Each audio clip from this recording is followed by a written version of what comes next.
Have you ever noticed that one hip hikes up when you're squatting, maybe when you're doing a lunge, as well as when you're standing on one leg, you feel that hip really lift up? A lot of people will say this is a weakness in the glute med, a muscle around your hip, but this is not appreciating what's actually happening. We can't pinpoint one specific exercise as being the problem. So in this video, we're going to talk about what the actual problem is, what to do about it, and some of the other compensations associated with it. Hi, I'm Alex Effer, founder of Resilient Training Rehab. I've helped thousands of coaches and clinicians get faster and more consistent results with their clients. Let's get into it. A lot of people blame the glute med for a lot of issues, ankle sprains being one of them, hip hiking, as well as instability in the hip. So what they're given is a bunch of strengthening exercises that don't really address much. It's just focusing on isolating the muscle. That's what their prescription is. But what if I told you that the pelvic position is the actual driver? Muscles aren't weak just because they're weak. They're deleveraged because they're not in the right position to work.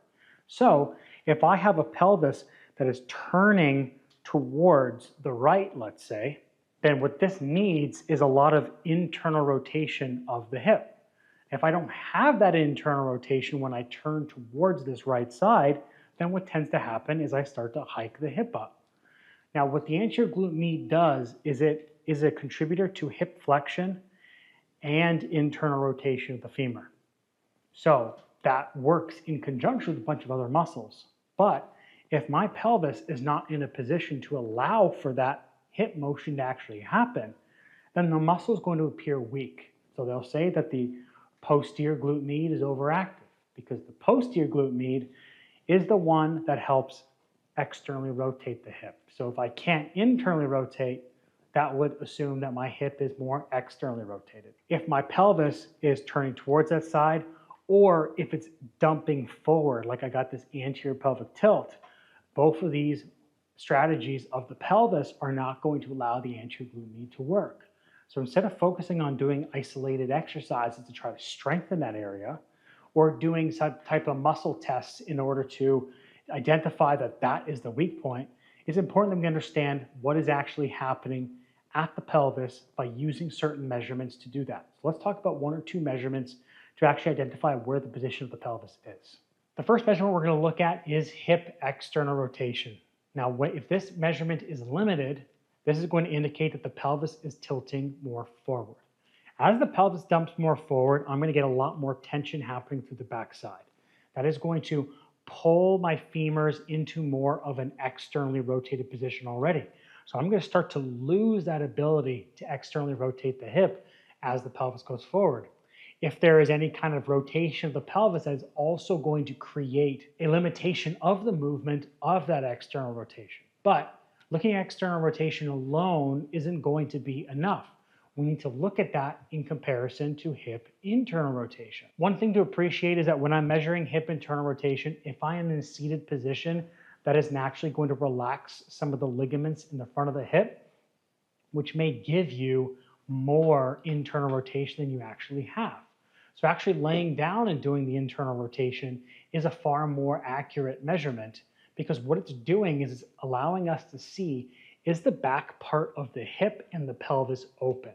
So if I bring my knee up to 90 degrees, which it is right here, and I do this, do I have the ability for the femur to roll back into the socket? Now, if I have too much hip internal rotation and not enough external rotation, then what is actually happening is as I'm doing this internal rotation, I'm actually hiking the hip up. So I am sitting more onto my left hip as I lift up. And so that's why the seated position may be a little bit inaccurate, but it's also the reason why we need to look at both internal and external.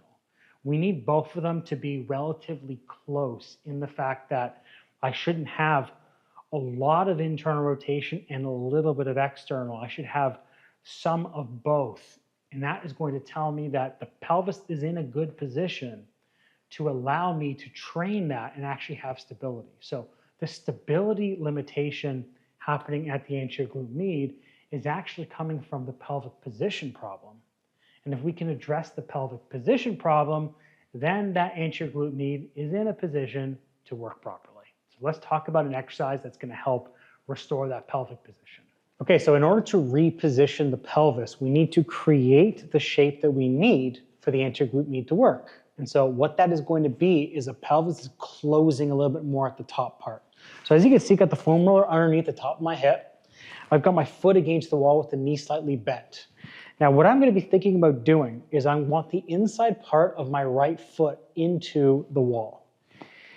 If I didn't have this pad, for example, if I push the inside part, my knee might come off the ground. So I'm going to take this pad just to put it underneath the outside of that thigh so that I'm able to just keep that nice and relaxed and supported as I push the inside part of the foot.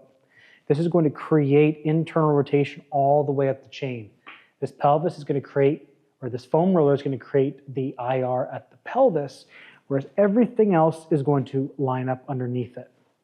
Now what I'm going to do is I'm going to open up his left leg, and then as I breathe out, pushing the inside part of that right foot, keeping the outside knee locked down, I'm going to bring this left leg over and try to bring it down to the ground and slide it as much as I can without that right heel lifting.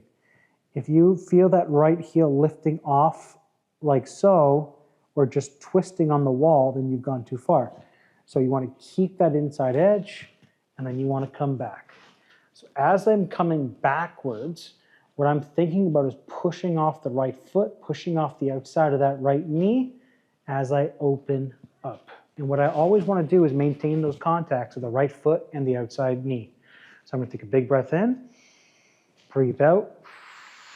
As I walk over, bring this left knee down, breathe in as I slide, breathe out as I pull that left knee back and come back. So this is going to allow my pelvis to go through the full range of motion, holding on to that internal rotation, which is exactly what the anterior glute med is going to help with, but only if that pelvis is in a good position.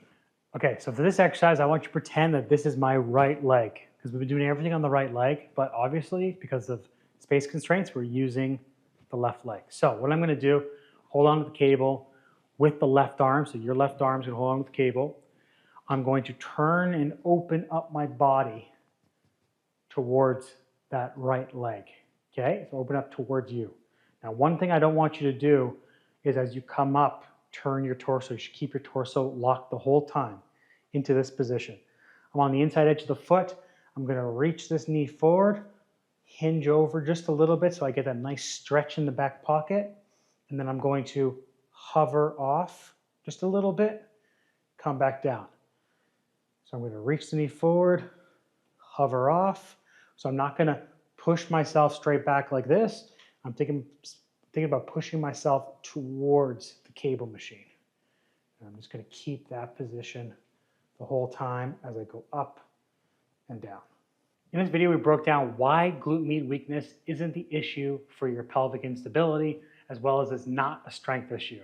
We talked about how it's more of a pelvic position, talked about some of the compensatory motions that you would see, as well as some of the assessments, and finally, what exercise you would do.